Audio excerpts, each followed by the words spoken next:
Hello everybody and welcome back to the channel. If you're new here, my name's Greg and this is Puddle Walkers Outdoors.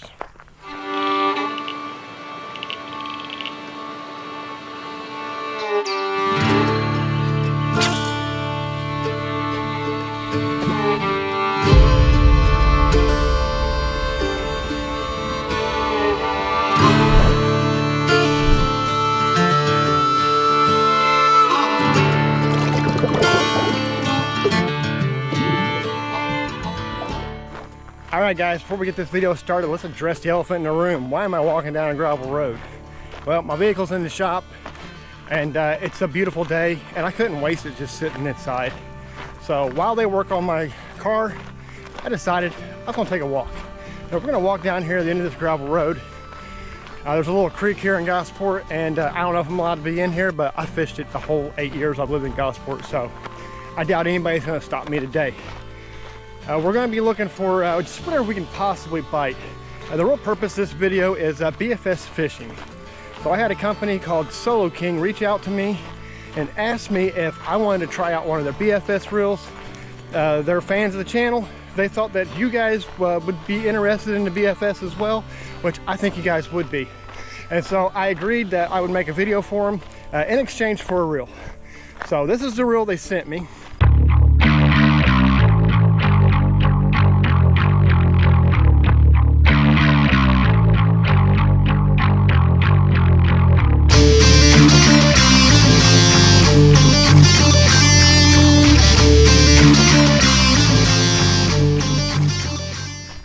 This is a Solo King Dovilo, if I said that right.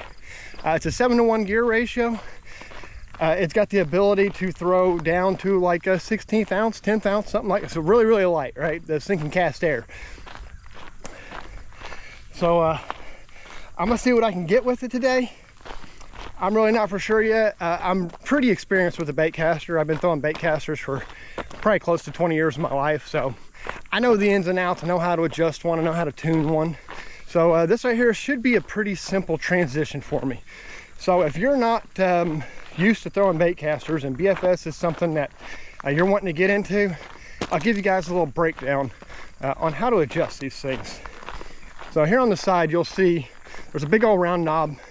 And this is the knob people always bring up. If you look at any fishing forums, people talking about bait casters and people asking questions, you know, they're like, I'm backlashing, how do I stop this backlashing? They always refer back to that right there. That's what they tell everybody. I mean, look at any comments, you'll see. They say, well, you need to adjust that right there to the rate of fall of your bait. And that's like half correct, right? You do need to adjust that to the weight of your bait. I'm not saying you don't need to. That's like a brake, and what that's actually doing is it's pushing down onto the spool. You see the spool there? Again, if you're new to bait casting, that spool has a rod that runs right through the center of it. And that cap right there sits on the end of one of the rods.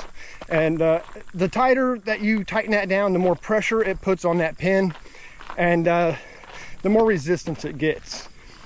Which in essence, it's going to stop some backlashing, but it's not a cure-all. So what you want to do is you want to adjust that wheel just to where you click your bell, or you click your little button here, your line release, whatever you want to call it. Your bait should drop evenly from the end of your rod, and when it touches the ground, it should stop. That's like a really good tune right there. If it drops and it hits the ground and the spool keeps going and your line starts to overlap itself, it's a little too loose. I'm not saying you can't make that work, but if you have any mistakes in your cast, a gust of wind like that, it's going to backlash you. But that's not the real issue, okay? Because you can have that set just perfect and you can still backlash. So why is that? And the reason is this other side. Now, most reels, they have a gauge or like a dial wheel right there with some numbers around it. This right here has a little finger wheel on it, and that right there is actually to adjust the brakes.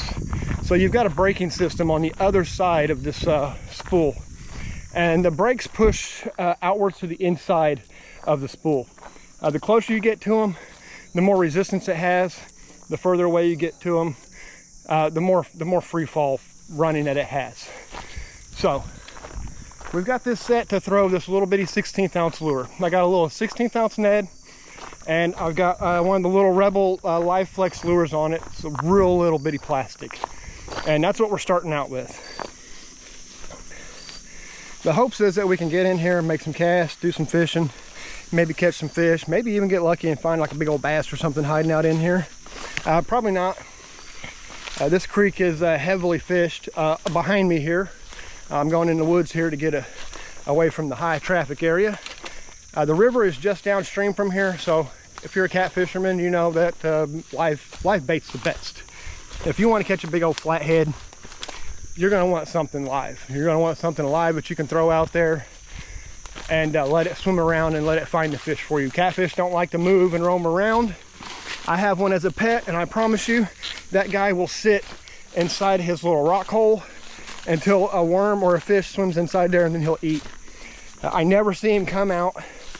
I know he doesn't come out because when my bass don't eat worms and they sit on the bottom, they just sit there until they rot, because that dude don't come out and clean up. So, yeah, I tell you right now, this creek is not looking very good. But anyways, you gotta have something alive to catch them big fish. So that spot right there, it gets hammered pretty good. Now the creek we're in now, or the creek bed, I should say, this dude is dried up. Up through this way right here, I should be able to find some bass and some bluegill that haven't been pulled away. Even if I can just find some water. It looks like it's going to be a struggle just to find some water with some fish in it.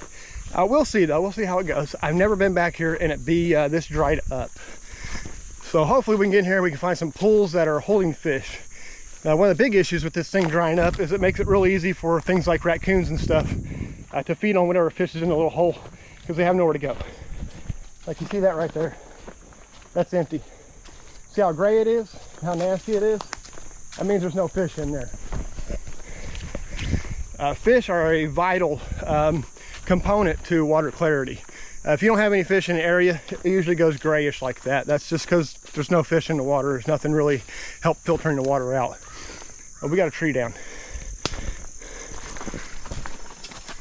Let's get through this real quick. Ow. Oh, it's briars. I should have known. I tried to go head first and they stuck me. Oh. Get down low. Get low, get low. Little John style. Oh, but we ain't backing it up. All right. So we made it on through there. So what we're gonna do is we're gonna find these little pockets. And let's see, guys, if we can catch some fish back in here. I hope we can even just find some water. But one thing I noticed, like most of the year this year, is this creek stayed really dry on the far end here. It had water in it because it's got deep holes, but it was dry, right? There was nothing around. And my guess is that somewhere upstream here, the water's been dammed off by like a log jam like this right here or something, but something at a bigger scale. And on the other side of that jam, I'm hoping to find some fish. So we're gonna keep marching along through here, see what we can find.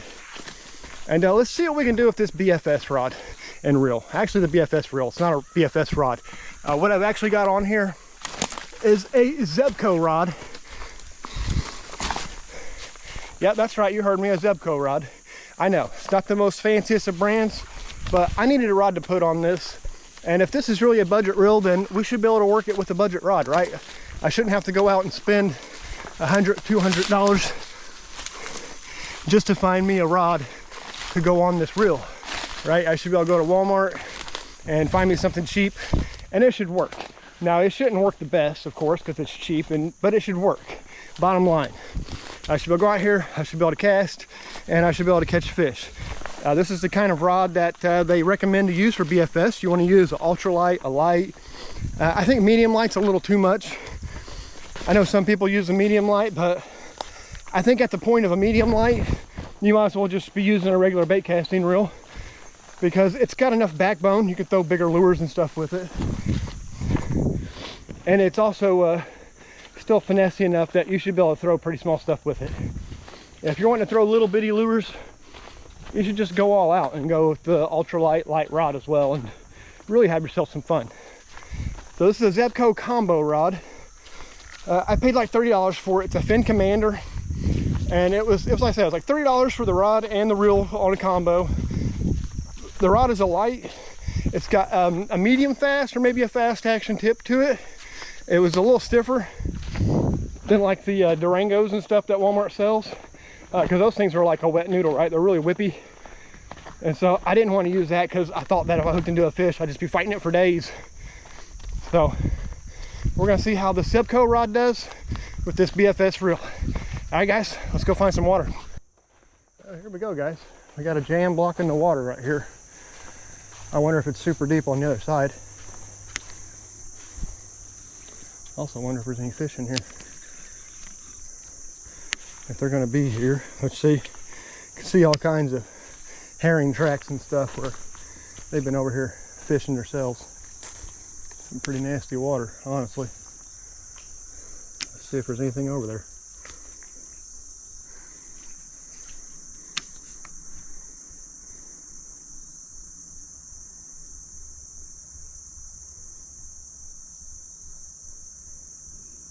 It's a deep hole.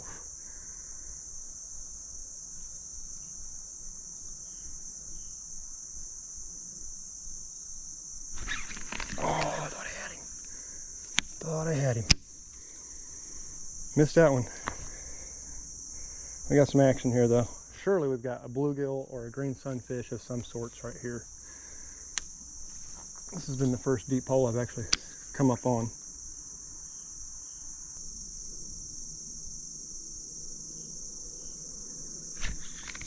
I missed him again. They're nailing it. I think my plastic's too big for them. May need to drop to a smaller plastic. So we were getting the action there. We were getting the action here.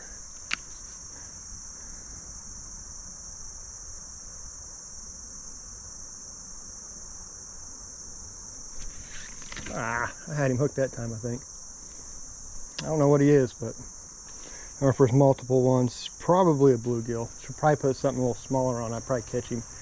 Which that'll be my next step if I can't get this one here to hit.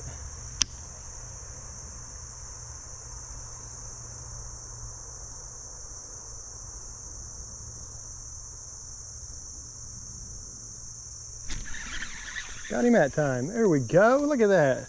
It's no yellow belly catfish. How cool is that? Right there, yellow belly catfish. I have never caught one of these on camera. I haven't caught one of these since I was a little kid. And one thing I remember is they will horn the piss out of you if you're not careful. I probably ought to get my pliers because they're so small. It's hard to get your hands on them. Okay, that's too cool right there though. That's awesome. Here we go, guys. Little bitty channel cat, or little bitty yellow belly channel cat. That's really cool. Off he goes. All right, let's see if we can catch some more fish. Let's look on the other side of it here, guys. I saw a decent fish right there. I don't know what it was, but I saw a decent one. Let's see if there's anything in this hole now. Whoa. I'm slipping and tripping all over the place.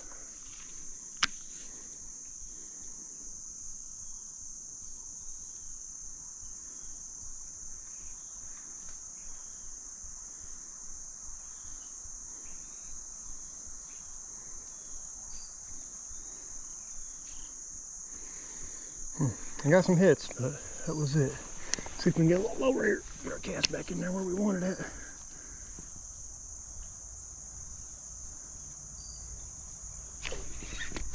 There we go. What we got? Oh, we got no spotted bass. How is that? How is that? Check him out, guys. Number 2, little bitty spot. He got her down in there, so we'll get our pliers back out, make sure we get that out of there and we don't kill him. Even though he probably isn't going to make it. This water is awfully low and it won't be long before he's going to bite the bucket. There we go. Come on, get off there. My line wrapped around my pliers. Are you kidding me? Yeah, there we go. There's number 2 for the day. All right, buddy, back in there. I wonder if he's who I saw swim off or if there's more in there. Can't believe how dry it is back here. It is wiped out. This is sad. I was really expecting to come back in here and do some holes, catch some fish. Like that right there. I've caught them right here before, but I don't see nothing in there. I see some water striders. I don't even really see any minnows. I just see insects.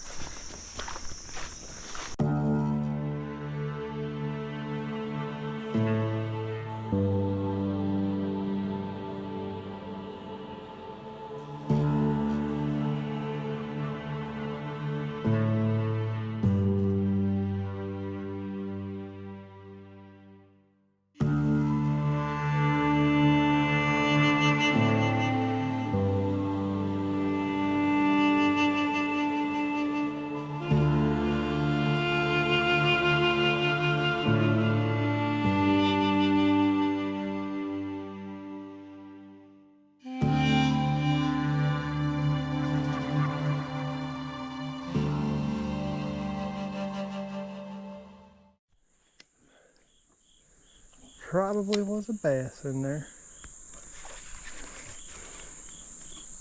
Go. Another warmouth. I think it's a green sunfish this time. Yeah, we got a green sunfish this time. So he's a little stripy. He's got this little bit of turquoise blue on his cheeks. He's got the orange fins. A little bit smaller mouth. Not much smaller than the warmouth, but you also see like the little yellow on the tips of his tails.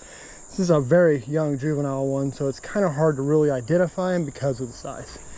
See you later, buddy. Well, let's see if we can't get ourselves in there a little bit better. And we got a warmouth this time. All right, remember those identifiers we've seen on that green sunfish. Now look at this guy here. See, there's no turquoise on his cheek. His fins down here are rather clear. There's really no green pattern down the side of him. He's kind of more spotted up. And look at his tail. There's no yellow on the tail. And the mouth is just a little bit bigger than that one we just caught. That's a warmouth right there, guys.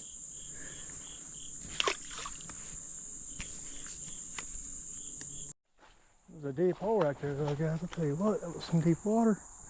I can't believe there wasn't no big bass sitting in there. Big old spot. That's what I'm looking for. I want a big old spotted bass.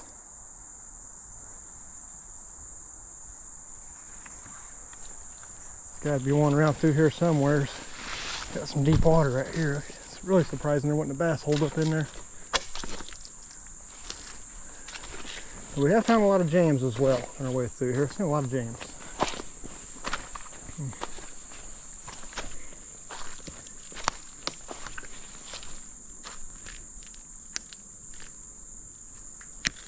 Inside all this shade.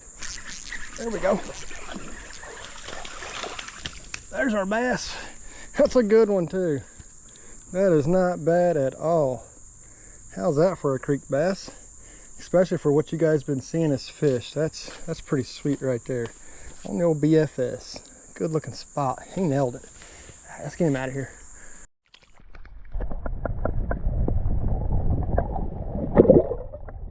Let's see if there's anything else up underneath there.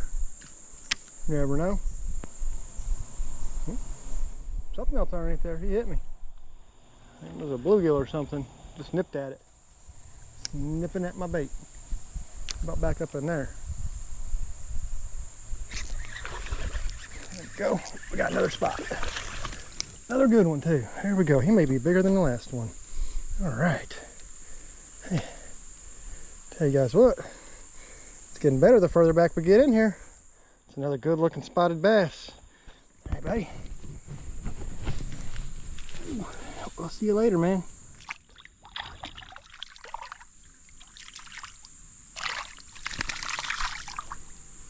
On his way again.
Can't keep myself out of the leaves.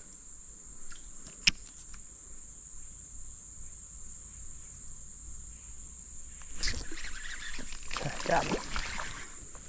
Oh, that's a nice green sunfish. It's a little bit bigger one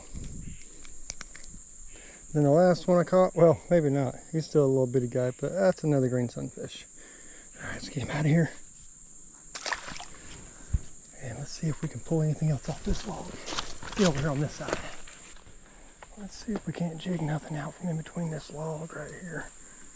Looks like we do have some good water here. Maybe there's a fishy in here that wants to bite. Really can't tell how deep it is. But you know, you just never know. And I threw it right up against this side and that green sunfish came out of here, so.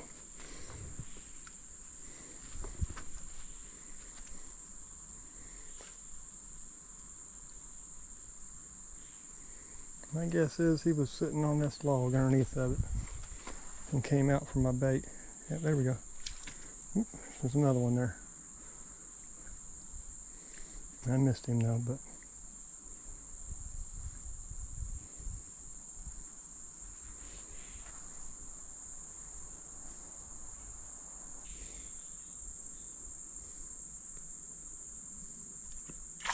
there we go. Look at that. Another yellow belly hiding up underneath there. Got this one on the crappie jig. I think he's a little bit bigger than the one we caught earlier. Settle down, dude. I don't want you horning me. There we go. Good old yellow belly catfish. See if we can get our hands up underneath of him here. Open up for me, dude. I know you'll bite down on me, but that's okay. You bite me all you want. He's trying to bite me. There we go. Good looking little booger right there. It's right up underneath here, guys. You never know. You guys right here are money flathead bait. All right. See you later, buddy.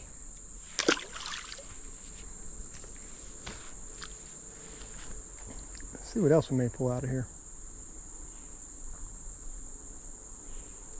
Just never know. I'm just jigging around this tree and was able to pull that guy out of there. Look at that, another one. He's a little bit smaller than the other one.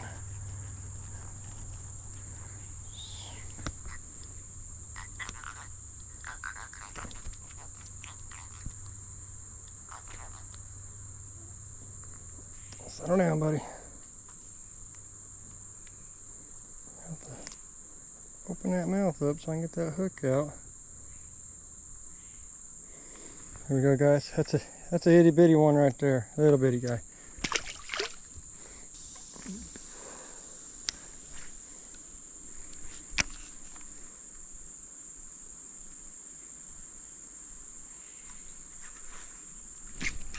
There we go. He hit her hard. Must be a warmouth. And it is. I thought he had something good on there for a second. It's just a little old dinky warmouth. See you later, buddy. Freaking camera. Hey guys, camera wasn't on. Just got this guy right here. That sucks, I didn't have the camera on. I thought it was on. He was just sitting around on a ledge. He just went right for it as soon as it landed over there. Let's get him out of here and see if we can find another one in here. Yep, here we go, guys. I cannot believe the camera was off. He didn't put up much of a fight for this little BFS rod. It was a lot of fun though, guys. All right, let's get him back in the water and see if we can't find another one before we get out of here.